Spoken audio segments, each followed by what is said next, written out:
Earlier this month, Mormonism's new prophet, seer, and revelator, 93-year-old Russell M. Nelson, told millennials that the adversary uses our natural appetites to tempt us to do things we shouldn't.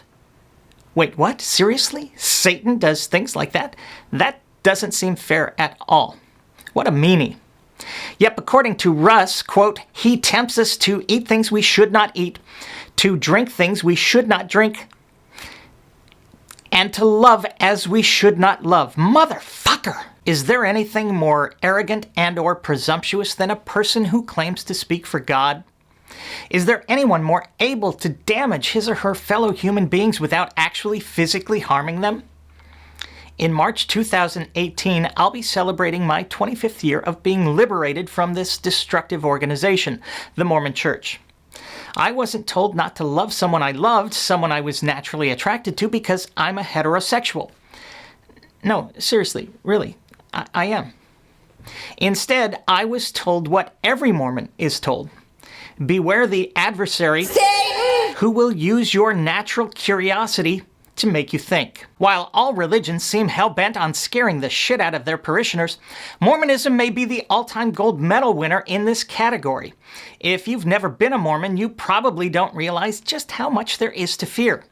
Mormons have to fear the adversary in that cup of joe. Captain Picard's Earl Grey, all hot drinks actually. That cigarette you have after making your O-face. That foul fucking mouth of yours. That devil-worshipping rock and roll. Eating meat in the summer. Not having a one-year supply of food. Criticizing your dipshit Mormon leaders. Marijuana. Tattoos. Sexy clothing, of course. Your TV on the Sabbath. R-rated movies, premarital sex, hetero or otherwise. Sexual petting, masturbation. A cold beer, a warm beer, a glass of wine. Certain books and magazines, keeping all of your paycheck. Pornography. Chewing tobacco. A day in which you don't read your scriptures or pray to God. Gambling. Abortion. Your thoughts. Your feelings. And if you're a Mormon missionary, the adversary also lurks in the water. In that third phone call home that year. And even in that game of full-court basketball. Perhaps more than anything else, leaving Mormonism was, for me, an act of courage. Well, maybe not courage per se, but learning to simply stop being afraid of, well, almost everything. By the way, that list wasn't even comprehensive. Wait a couple days and come back and read the comments. I'm sure other Formans will have added substantially to that list in the comments section. But is there anything more insidious than telling people, young people in particular, to fear love? Why not tell them to fear happiness or goodness? Hey kids, watch out for that kindness lurking right around the corner. How about chocolate? You may not know this, but there are quite a few Mormons who won't eat chocolate. For them, it's a carob-only world, and that truly breaks my heart. These are the same folks who won't allow themselves to experience the wonder of us, or taste the feeling. Yep, they won't even open up a bottle of cool, refreshing Coca-Cola. Of course, we're all laughing at the silliness now. How could anyone be afraid of a soft drink or the full-court press? But some young person will die because this motherfucking shithole of a human being thinks he knows what God wants. And God forbid, don't you dare love someone with the same genitalia. For this dickwad, that's not just who you are, that's the adversary, whispering in your ear. And for some of these young people who believe that bullshit, the only way they can figure out to make Satan shut up is to make sure that they can never hear anything ever again. Sometimes with a bullet, sometimes with a rope, and sometimes with a leap off a bridge or tall building. I originally intended to end this video with a collage of me doing all those things on that list, the things Mormons are taught to fear. I decided against it.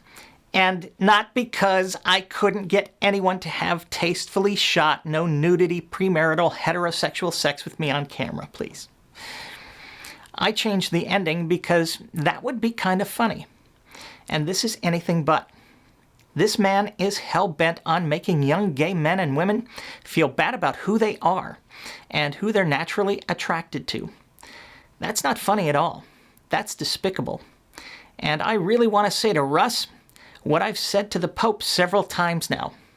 Fuck you, asshole. Fuck you and all 12 of your fucking asshole dipshit apostle friends. But that's not anywhere near enough, is it?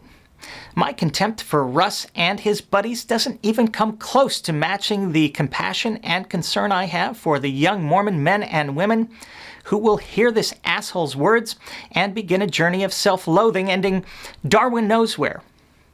To those kids, I want to say this.